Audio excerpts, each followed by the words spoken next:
அனைவருக்கும் வணக்கம். இறை அருளால் வளமோடு நலமோடு வாழ்க. ஆன்மீக பூமியான நம் இந்திய திருநாட்டில் எத்தனையோ மகான்கள், சித்தர்கள், ஞானிகள் வாழ்ந்தார்கள், வாழ்கிறார்கள், வாழ்ந்து கொண்டே இருக்கிறார்கள். அவர்களுக்கு மரணம் என்பதே கிடையாது. ஸ்தூல சரீரத்தில் இல்லை என்றாலும் சூட்சும சரீரத்தில் எப்போதும் இருந்து கொண்டே இருக்கிறார்கள். அவர்களின் அருளாசியினால் சாதாரண மனிதர்களும் இறைநிலை அடைந்து கொண்டேதான் இருக்கிறார்கள். அப்பேற்பட்ட ஜீவ முக்தர்களின் வாழ்க்கையையும் அவர்கள் செய்த அற்புதத்தையும் காட்டிய கருணையையும் பற்றி படிப்பவர்களும் கேட்பவர்களும் எண்ணற்ற பலன்கள் அடைவார்கள். ஆதலால் அவர்களின் ஆசியுடன் இன்றிலிருந்து மகான்களின் வாழ்க்கை வரலாற்றின் தொடர் நம்மளுடைய யூடியூப் சேனலில் ஆரம்பமாகிறது. முதலாவதாக மகான்களும் போற்றும் மகான், யமனையே விரட்டிய சித்தர், எண்ணற்ற ஆண்டுகள் ஸ்தூல சரீரத்தில் மக்களுக்கு அருளாசியையும் கருணையையும் வழங்கிய கருணைக்கடல், காஞ்சி மகா பெரியவரே மிக பெரியவர் என்று குறிப்பிடும் ஆதி சங்கரர் வழிவந்த ஸ்ரீ ஸ்ரீ ஞானானந்தகிரி சுவாமிகளை பற்றி தான் பார்க்க போகிறோம். ஞானானந்தர் எப்போது பிறந்தார் என்று யாருக்கும் தெரியாது. ஆனால் கர்நாடகா மாநிலத்தில் பிறந்தார் என்று சொல்லப்படுகிறது. அவருடைய பெற்றோர்களுக்கு நீண்ட நாள் குழந்தை பாக்கியம் இல்லாமல் இருந்தது. குழந்தை வரம் வேண்டி குக்கி சுப்பிரமணியரை மனமுருகி வேண்டி வந்தனர். அவர்களுக்கு சுப்பிரமணியரின் அருளினால் அந்த முருகனின் வடிவமாகவே ஞானானந்தர் பிறந்தார். சுப்பிரமணியரை வேண்டி குழந்தை பிறந்ததால் சுப்பிரமணியம் என்று பெயரிட்டனர். சிறு வயதிலேயே ஆன்மீக நாட்டம் கொண்டு வீட்டை விட்டு வெளியேறினார். ஞான குழந்தையான அவருக்கு ஒரு ஜோதி வழிகாட்டி நடைபயணமாகவே பண்டரிபுரம் வந்தடைந்தார். பண்டரிபுரத்தில்தான் திருமால் பாண்டுரங்கனாக அருள் புரிகிறார். அந்த புனிதமான மண்ணில் எண்ணற்ற மகான்கள் தோன்றியிருக்கின்றனர். அங்கு சந்திரபாகா நதி ஓடிக்கொண்டிருக்கிறது. அந்த நதிக்கரையில் பல நாட்களாக சிறுவன் சுப்பிரமணியம் ஆன்மீக வழிகாட்டுதலை வேண்டி சுற்றி திரிந்தார். ஒரு நாள் ஒரு பெரியவர் அவரை அழைத்து, நீ தேடுபவர் நதிக்கரையை தாண்டி உள்ள மண்டபத்தில் உனக்காக காத்து கொண்டிருக்கிறார் என்று சொல்லி மறைந்து விட்டார். அந்த பாண்டுரங்கனே வந்து வழிகாட்டி இருக்கிறார். அந்த மண்டபத்தில் சிவரத்னகிரி என்ற மகான் தன் சீடர்களுடன் தங்கியிருந்தார்.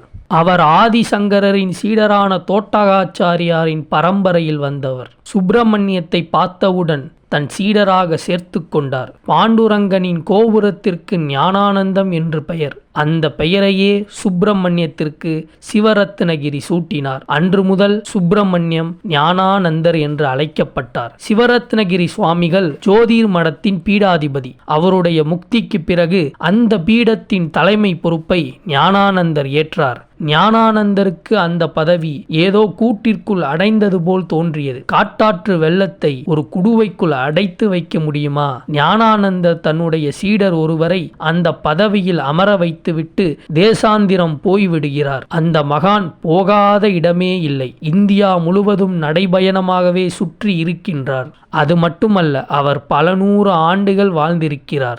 ஞானானந்தரிடம் அதை பற்றி கேட்டால், அது எதற்கு? அது தெரிந்து என்ன பயன்? ரிஷி மூலத்தையும் நதி மூலத்தையும் ஆராயக்கூடாது என்று சொல்லிவிடுவார்.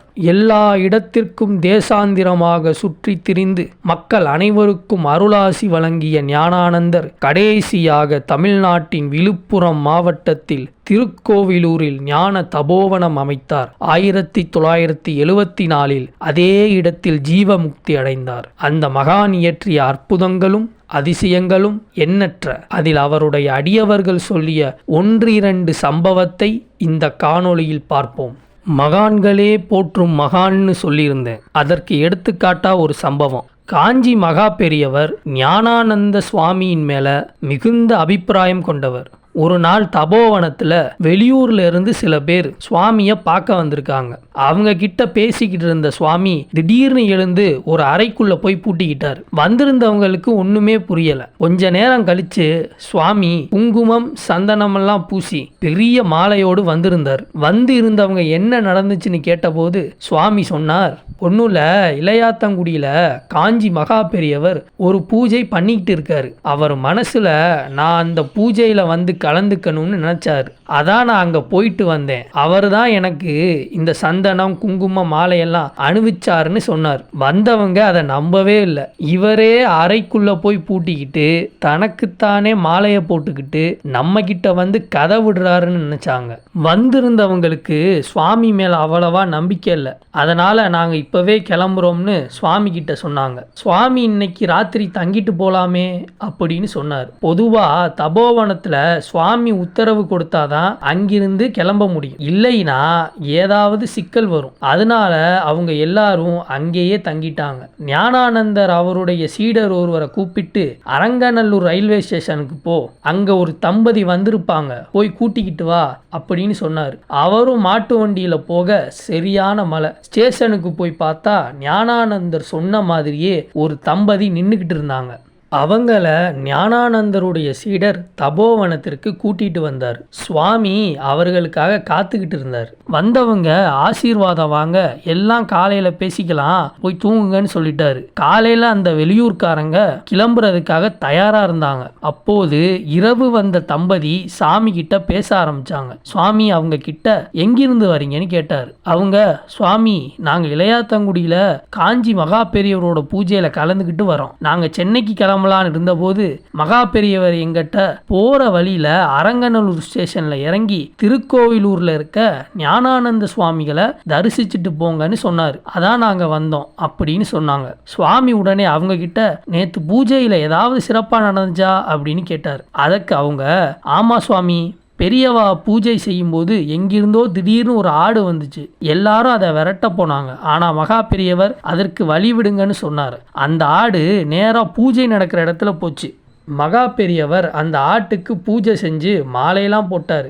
அதுக்கப்புறம் அந்த ஆடு எங்கே போச்சுன்னே தெரியலை. நாங்கள் எல்லாரும் ஆச்சரியத்தோட மகா பெரியவர்கிட்ட கேட்டோம். பெரியவர் ஞானானந்த சுவாமிகள் தான் ஆடு உருவத்தில் வந்தாருன்னு சொன்னார் அப்படின்னு அந்த தம்பதிகள் சொல்ல, அந்த அவநம்பிக்கை கூட்டத்தை பார்த்து சுவாமி சிரிச்சார். அந்த கூட்டம் சுவாமியே சந்தேகப்பட்டுட்டோமே நினச்சி வருத்தப்பட்டாங்க. இப்படி பல அற்புதங்களை ஞானானந்தர் செஞ்சிருக்காரு. யமனையே விரட்டினார்னு சொன்னேல, அதற்கு ஒரு சம்பவம். கல்யாணம் நடந்த அன்னைக்கே மாப்பிள்ளைக்கு உடல்நிலை சரியில்லாமல் போயிடுச்சு. உயிரே போகக்கூடிய நிலைமை. கல்யாண பொண்ணோட குடும்பம் ஞானானந்த சுவாமி மேலே மிகுந்த பக்தி உடையவங்க. உடனே மாப்பிள்ளையை கூட்டிட்டு திருக்கோவிலூர் புறப்பட்டாங்க. அவங்க ஊர்ல இருந்து திருக்கோவிலூர் சுமார் 300-350 கிலோமீட்டர் இருக்கும். எல்லாரும் டாக்டர் கிட்ட போலாமேன்னு சொன்னதுக்கு பொண்ணோட குடும்பத்துக்கு தெரிஞ்சு போச்சு இதை டாக்டரால் குணமாக்க முடியாதுன்னு. நம்பிக்கையோட அவங்க திருக்கோவிலூர் போனாங்க. மாப்பிள்ளைய சுவாமி முன்னாடி வச்சுட்டு அந்த பொண்ணு சுவாமியோட காலில் விழுந்து அழுதாங்க. சுவாமி அந்த பொண்ணோட தாலியை கெட்டியாக பிடிச்சிக்கிட்டு அந்த பொண்ணுக்கிட்ட, யம வந்தான் நான் விரட்டிட்டேன்னு சொன்னார். அதுக்கப்புறம் மாப்பிள்ளை உயிர் பொழைச்சி குணமாயிட்டார்.